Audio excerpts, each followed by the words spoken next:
সকাল, good morning বন্ধুরা। আবার একটি নতুন দিন, নতুন সকালের শুভেচ্ছা জানাই সবাইকে। সবাই কেমন আছেন? নিশ্চয়ই ভালো আছেন আর সুস্থ আছেন। ওপরওয়ালার আশীর্বাদে আশা করি সবাই সুস্থ আছেন। হ্যাঁ, চলুন আমরা আবার একটি নতুন দিন শুরু করি। আজকে বৃহস্পতিবার, লক্ষ্মীবার, একটা তো পুজো ব্যাপার রয়েছে সকলেরই ঘরে ঘরে। হ্যাঁ, তারপর গণেশ পুজোর খুব ধুমধাম চলছে চারিদিকে। হ্যাঁ, আপনারা সব যাদের ওদিকে হয়, অনেক জায়গায় থাকেন, ব্যাঙ্গালোর, মহারাষ্ট্র, এসব জায়গাতে তো খুব ধুমধাম। আমাদের এদিকেও হয়, তবে তুলনামূলকভাবে কোথাও হয়তো একটু বেশি হয়, কোনো জায়গায় হয়তো একটুখানি কম হয়, এরকম ব্যাপার। মানে 2, 4, 5টা এরকম ঠাকুর হয়, গণেশ ঠাকুর। হ্যাঁ, এই রকম। তো সময়টা খুব ভালো যাচ্ছে, তিথি লগ্নগুলো খুব সুন্দর। ঈশ্বর সবাইকে ভালো রাখুক, সুন্দর রাখুক, এই বলে চলুন আজকের দিনটি আমরা সবাই শুরু করি। চলুন। মাসি, গুড মর্নিং। গুড মর্নিং মা। কেমন আছো? হ্যাঁ, ভালো আছি। আজকে ভালো আছো? হ্যাঁ। তোমার কি অসুবিধা এখন? ওই তো খালি আমার দাঁতের যন্ত্রণা। বন্ধুদের বলো এখন কি হলো? একটা অন্য ডাক্তারখানায় যেয়ে জানা কি হয়েছে? কি হয়েছে? খালি দাঁত যন্ত্রণা। দাঁতের যন্ত্রণা হ্যাঁ। এখন? খুব দাঁত হ্যাঁ, যন্ত্রণা। বয়স হচ্ছে তো দাঁতের যন্ত্রণা তো হবেই। এবার অন্য ডাক্তারখানায় যেয়ে তাহলে একটু কমেছে। ডাক্তারখানায় গিয়ে ওষুধ খেয়ে একটু কমেছে? হুম। সেদিন তো সকালবেলাতে আবার বমি টমি করে ফেললে একদিন আগে, বলো। দিয়ে আবার নাগাও হয়ে গেল বিকেলবেলাতে। তবে হ্যাঁ, কি শরীর খারাপ। কি মুশকিল বলো তো। ভালো করে থাকো, ফিট থাকো আমার জন্য। বাহ। আমার তোমাকে তো কালকে দাদাও বললো যে মাসি তোমাকে করতে হবে, যতদিন আছো তুমি হাঁটাচলা করতে পারছো ততদিন আসবে আমার বাড়ি। হ্যাঁ। হ্যাঁ, বললো তো দাদা। হ্যাঁ। দাদার প্রচন্ড চিন্তা ধরে গেছে, এই আমার হাত ভাঙা, তাতে যদি তুমি এরকম করো, মাঝে মাঝেই কামাই হয়ে যাচ্ছে। ভাঙা মানুষ, আবার ব্যারামি মানুষ, বয়স্কর মানুষ, সব হয়ে গেছে। সব একসাথে। হ্যাঁ, দিয়ে দাদার চিন্তা, আমার চিন্তা। হ্যাঁ, তা ওষুধ খাচ্ছ তো? হ্যাঁ, ওষুধ খাচ্ছি। দাঁত তুলবে না? দাঁত তুলবো, ওষুধটা খেয়ে কমেছে তো। আরো 2-3 দিনের ওষুধ আছে, খাই। হ্যাঁ, যদি ভালো হয়ে যায় তাহলে এখন দাঁত তুলবে না, নাহলে দাঁত তুলে দেবে। দাঁত তো নষ্ট হয়ে গেছে, ওই জন্যই দাঁতে ব্যথা হচ্ছে, বয়স হয়েছে, দাঁত তো তুলতেই হবে। এখন দেখো, আমার এখন কাজ টাজ কামাই করো না, একবেলা অন্তত পক্ষে করে দিয়ে গিয়ে দাঁত তুলো। হ্যাঁ, দাঁত তোলার সকালের দিন, দিকে হ্যাঁ, করেই যাবো। করে দিয়ে গিয়ে তারপরে দাঁত তুলো। ঠিক আছে, চা খাও, আস্তে আস্তে চা খাও।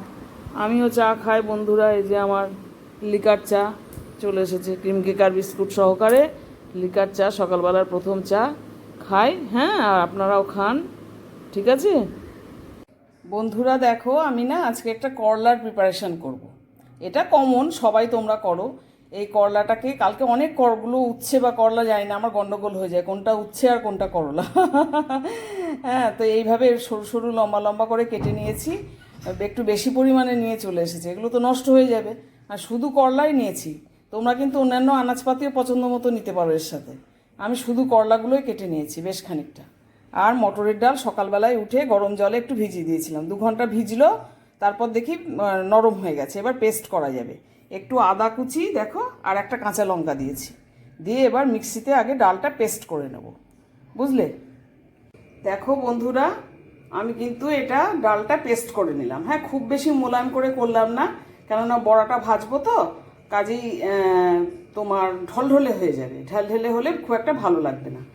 এবার আমি এতে একটু লবণ দিয়ে দিলাম, পরিমাণ মতো লবণ দিয়ে দেবে, একটু মিষ্টি দিয়ে দিলাম। হ্যাঁ, তা না হলে মটর ডালের বড়া তো ভালো লাগবে না। দিয়ে এবার ভালো করে এটা মেখে নেব হাতে। হাত তো লাগাতেই হবে, হাত ছাড়া কি রান্না হয় না খাওয়া হয়? কাঁটা চামচে আমরা ফর্স রেস্টুরেন্টে গিয়ে খাই ঠিকই, কিন্তু হাত লাগালে কিন্তু খাওয়াটা খুব মানে কি বলবো, মনের মতন করে খাওয়া যায়, তাই না? তেমনি রান্নাতে হাত কিন্তু লাগাতেই হবে। এইভাবে আমি মোটামুটি একটু নুনটা এটা মাখিয়ে নিলাম। আমি লঙ্কা গুঁড়ো আর দিলাম না, কাশ্মীরি লঙ্কা গুঁড়ো, কেননা যদি বাই চান্স ঝাল বেশি হয়ে যায়। দেখো, আমি কিন্তু অলরেডি এখানে কড়াইটা চাপিয়ে দিয়েছি, গরম হচ্ছে। আমি তেল দিয়ে দিলাম, সর্ষের তেল দিয়ে দিলাম, পরিমাণ মতো তোমরাও দিয়ে দেবে সর্ষের তেল। আমি আগে করলাটা ভেজে তুলে রাখবো। করলাটা ভাজা হতে থাকুক, বড়াটা ভাজার সময় তো আমায় দাঁড়িয়ে থাকতে হবে। করলাটা ভাজতে দিয়ে আমি কিন্তু একটু অন্য কাজ করতে পারবো, ওই জন্য আমি আগে করলাটা ভেজে নিচ্ছি। বুঝলে, সবই ফাঁকিবাজি ব্যাপার, হিসেব নিকেশ করে চলতে হয়, সময়ের হিসেব নিকেশ করে। বড়াটা আগে ভেজে নিতে পারো তোমরা, কিন্তু আমি এখন বড়াটা ভাজছি না, আমি এখন করলাটা ভাজতে দিয়ে, করলাটা তো একটু সেদ্ধ সেদ্ধ করে ভাজতে হবে ভালো করে, একটু অন্য কাজে হাত দেওয়া যাবে একটু চাপা দিয়ে, তাই না বলো? তেলটা কিন্তু গরম হয়ে গেছে, আমি একটা তেজপাতা আর একটা শুকনো লঙ্কা আমি ফোড়নে দিয়ে দিলাম।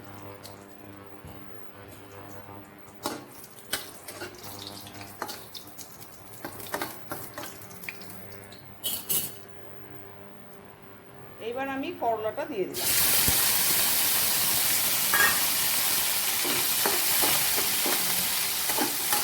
করলাটা একটু ভাজা ভাজা হোক, হ্যাঁ, একটু নরমও হোক। আমি আঁচটা কমিয়ে আমি করলাটা এবার একটু চাপা দিয়ে দিলাম। মাঝে মাঝে দেখতে হবে, যদিও আঁচটা কমিয়ে দিলাম। দেখো বন্ধুরা, আমার করলাটা কিন্তু ভাজা হয়ে গেছে। খুব তো একদম সে ক্রিস্পি করে ভাজবো না, এটা তো সবজি হবে, তাই জন্য করলাটা কিন্তু এই রকম অবস্থাতে একটু সবুজ সবুজ থাকবে, কিন্তু ভাজা হয়ে গেছে। কাঁচা করলা অবস্থায় যে গন্ধ বেরোবে সেটা কিন্তু নেই। এবার আমি একটি পাত্রে এটি তুলে রাখবো। দেখো বন্ধুরা, তেলটা কিন্তু তেতে গেছে, হ্যাঁ। এবার আমি ছোট ছোট করে বড়াগুলো ভেজে নেব।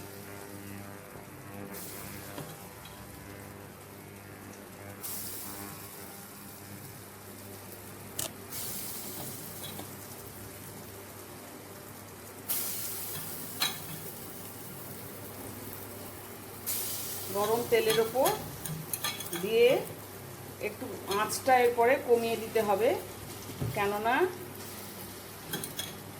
ভেতরটাও তো ভাজতে হবে। শুধু আঁচ বেশি হলে পরে কি হবে, ওপরটা ভাজা হয়ে যাবে, ভেতরটা ভাজা হবে না। ওই জন্য আমি এবার আঁচটা কমিয়ে দেবো, ঠিক আছে? তো বন্ধুরা, আমার কিন্তু বড়াগুলো ভাজা হয়ে গেছে, মুচমুচে করে ভাজা হয়ে গেছে। ভেতরটা কম আছে ভেজেছি তো, যার জন্য ভেতরটাও কিন্তু কাঁচা নেই। এবার আমি কড়াইটাতে আবার বসিয়ে দিলাম, একটু তেল দিয়ে দিলাম, মশলা দিয়ে একটু কষতে হবে তো, তেলটা একটু গরম হোক।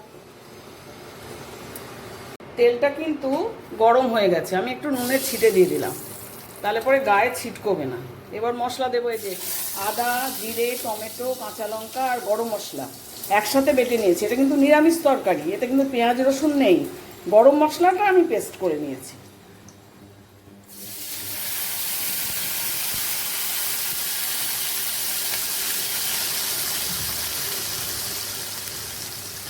এবার এতে দিয়ে দিলাম একটু হলুদ, আর বাকি লবণটাও আমি দিয়ে দিলাম পরিমাণ মতন। আমি লবণটা যেটা আমি পরিমাণ মতন রেখেছিলাম ঠিক করে, সেটা আমি দিয়ে দিলাম। দিয়ে এবার মশলাটাকে একটু ভেজে নিতে হবে। তোমরা তো জানো আমার কিন্তু ওর মধ্যে টমেটোও পেস্ট করা আছে, জানো তো, টমেটোটাও পেস্ট করা আছে। মশলাটা কিন্তু একদম ভাজা হয়ে গেছে, কাঁচা অবস্থায় নেই। এই অবস্থায় আমি করলাটা দিয়ে দিলাম এতে। এবার করলাটা মশলার সাথে একটু মিলিয়ে নিতে হবে। এটা কিন্তু ভালো করে মশলার সাথে মিলিয়ে নিয়েছি, হ্যাঁ। এবার একটু রান্না হতে দিতে হবে, তাই আমি একটু জল দিয়ে দিলাম।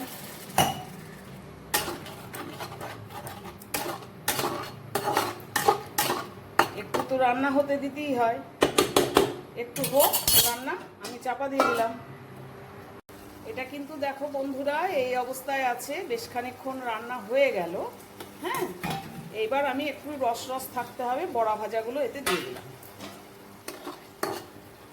দিয়ে বড়া ভাজাগুলো একটু জাস্ট মিলিয়ে দিলাম এর সাথে। এবারও কিন্তু আমি একটুখানি কম আছে একটু রাখবো, বড়ার ভেতরে একটু যাতে রসগুলো ঢোকে। দেখো খানিকক্ষণ আমি করতে দিলাম রসটা ঢোকার জন্য বড়ার ভেতরে। এবার আমি নামাবার সময় হয়ে গেছে, আমি একটু ধনেপাতা দিয়ে দিলাম। আমি কিন্তু এতে ঘি দিই না, গরম মশলা তো আছেই, বেশি হয়ে যাবে। সেই মশলা বাটার সাথে আমি গরম মশলা বেটে নিই, যাতে কাঁচা কাঁচা ভাব না থাকে। গরম মশলার কাঁচা গন্ধটাও না আমার আবার ভালো লাগে না, জানো তো, সবজিতে। ওই গরম মশলাটাও একটু কষে নিই, ওই জন্য ভেজে নিলাম। দিয়ে আমি জাস্ট ধনেপাতাটা দিয়ে একটু মিলিয়ে নিলাম। এবার কিন্তু আমার অলরেডি নিরামিষ মটর ডাল দিয়ে, মটর ডালের বড়া দিয়ে উচ্ছে তরকারি আমার কিন্তু ডান। এবার আমি এটা নামিয়ে রাখব। দেখো বন্ধুরা, মটর ডালের বড়া দিয়ে উচ্ছে আমার কিন্তু হয়ে গেছে। আমি পাত্রে একটি ঢেলে রেখে দিলাম। তোমরা একদিন অবশ্যই করবে একটি নিরামিষ তরকারি এবং তেঁতোর তরকারি, করলা বা উচ্ছের তরকারি। এটা ভীষণ হেলদি এবং টেস্টি।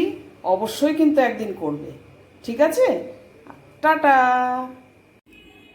আমার বৃহস্পতিবারের পুজো সমাপ্ত হলো। হ্যাঁ, জয় গুরু, জয় গুরু, জয় গুরু, জয় গুরু, জয় গুরু, জয় গণপতি বাপ্পা, জয় গুরু, জয় গুরু, জয় গুরু। ঠাকুর সবার মঙ্গল করো, জয় গুরু। আমার পরিবারের মঙ্গল করো ঠাকুর, জয় গুরু। শুভ সন্ধ্যা, গুড ইভিনিং। রোজকার অভ্যেস মতন সন্ধ্যাবেলায় আবার আপনাদের কাছে একটু চলে এলাম। সবাই কেমন কাটালেন দিনটি? নিশ্চয়ই খুব ভালো কাটালেন এবং যেটুকুনি সময় বাকি আছে সেটুকুনি সময় খুব ভালোভাবে কাটাবেন। হ্যাঁ, আমারও কেটে গেল, এতক্ষণ পর্যন্ত ঠিকঠাকই কেটে গেল। আশা করি ঠাকুরের আশীর্বাদে বাকি সময়টুকু যেন ভালো কাটে। হ্যাঁ, কোনো রকম যেন কিছু নেগেটিভমূলক ঘটনা যেন না পায়। একা একা থাকি, খুব টেনশানে থাকি, জানেন তো। আমি কি জানি, বয়সটা বাড়ছে আস্তে আস্তে বলে, আগে তো হতো না। আমার তো বরাবরই বাপের বাড়ি থেকে অনেকটা দূরেই আমার প্রথম থেকেই বিয়ে হয়েছে। আমি তো একাই, কিন্তু এতটা টেনশান হতো না। হ্যাঁ, কিন্তু এখন যেন কিছু কাজ নেই তো মানে টেনশানটা বেশি হয়ে যাচ্ছে।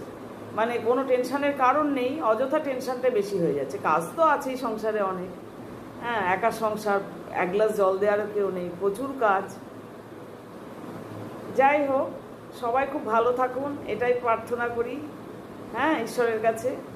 আর আমাকে একটুখানি দেখুন, একটু আলাপি মন চ্যানেলকে একটু বেশি বেশি করে সাবস্ক্রাইব করুন, একটু পাশে থাকুন। আর আমার ভিডিওগুলো একটু দেখুন প্লিজ, খুব কষ্ট করে ভিডিওগুলো বানাই। হ্যাঁ, ভিডিওগুলো একটুখানি দেখুন, আপনাদের ওপরই দায়িত্ব। আপনাদের কমেন্ট করুন, লাইক করুন, একটু ওয়াচ করুন ভালো করে, একটু দেখুন। আর কমেন্টের মধ্যেই কিন্তু আপনাদের স্পর্শ খুঁজে পাবো। দর্শক, আপনারা বন্ধুরা কতটা ভালোবাসছেন, কতটা দেখছেন, আপনাদের ছোঁয়া খুঁজে পাবো এই কমেন্টের মধ্যে। ঠিক আছে বন্ধুরা, তাহলে আজকে গুড নাইট করে দিলাম, টাটা। আবার নিশ্চয়ই আসবো আরেকটি ব্লগ নিয়ে, টাটা।